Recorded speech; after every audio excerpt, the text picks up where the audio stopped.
We continue at 6:24. Our live team coverage of the Molson Coors mass shooting, where police say a 51-year-old Milwaukee man killed 5 of his co-workers and then himself Wednesday afternoon. I want to send it back out to our Susan Kim, who's been in Miller Valley today with the director of the Office of Violence Prevention. Susan?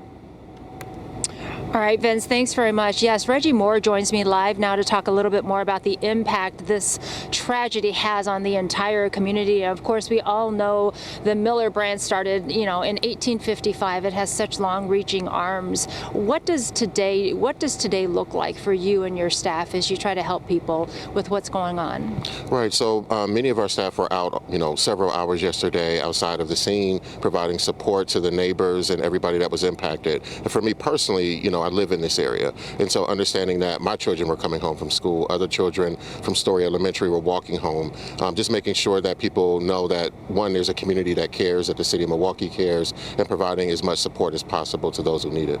And, you talk about how you're from this community as well, and I think your story just reflects so much on how everybody here is impacted in some way. How has this impacted you, and what was your response when you heard about what happened here? I mean, obviously, this is a company that's extremely important to our community. I think many of us know someone who worked there or currently works there, and so again, I know that there were people who were trying to reach their loved ones who couldn't immediately after being notified of what happened. So this is personal to all of us, and as you all mentioned on the air earlier, this affects our entire city.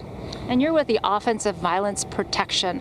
How do we protect ourselves from this kind of violence? Right. So really, when we focus on prevention, it's like, what should we be doing ahead of these incidents, right? And so we encourage companies to make sure that they prepare for these unfortunate events, and we hope that they don't happen. But when they do, that staff and leadership understand what to do. So we know that companies are doing these sort of drills in preparation. We also encourage employee assistance programs. So if anyone is struggling with depression or other forms of mental illness, that they are able to get that support, understanding that stress and other life events can be triggers for significant events. All right. Well, Reggie Moore with the Office of Violence Prevention, thank you so much for getting up early for us and providing your perspective. Thank you.